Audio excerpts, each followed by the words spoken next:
Msanii wa muziki Konde Boy ametoa taarifa mara baada ya wimbo wake wa Beautiful kuondolewa kwenye mtandao wa kijamii wa YouTube, na ni siku chache tu mara baada ya kurelease official video. Hayo ameandika leo kupitia peji yake ya Instagram, yeye akishirikiana na lebo yake ya Konde Gang.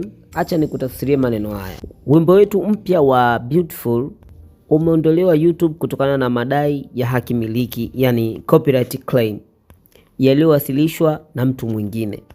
Timu yetu inafuatilia swala hili kwa karibu na linachukua hatua stahiki zinazohitajika. Tunaomba muwe na subira na muendelee kutuonesha upendo wenu na msaada wenu. Asante sana kusimama nasi kila wakati. Harmonize ameshare picha hiyo kupitia Insta story pale Instagram, akicollaborate na peji yake ya record label yake ya Konde Gang. Wewe una kipi cha kumshauri Harmonize kuhusiana na wimbo wake wa Beautiful? Tukutane kwenye uwanja wa comment. Lakini wakati unaendelea kutazama video hii, usiache kusubscribe. Hii ni Cinekid TV na mimi naitwa Kid Mchafuzi. Usiache kutufollow pale TikTok, Instagram kwa jina la Cinekid TV. Subscribe hii YouTube kwa sababu kuna mambo mengi sana yanakuja ukiachana hizi entertainment.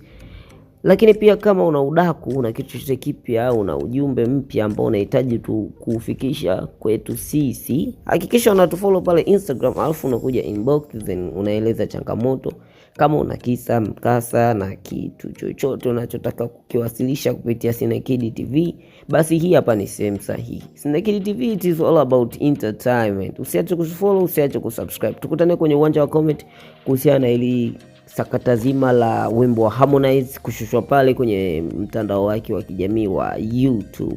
Nini maoni yako? Tukutane kwenye uwanja wa comment. Hii ni Cinekid TV na mimi ni Kid Mchafuzi. Bye.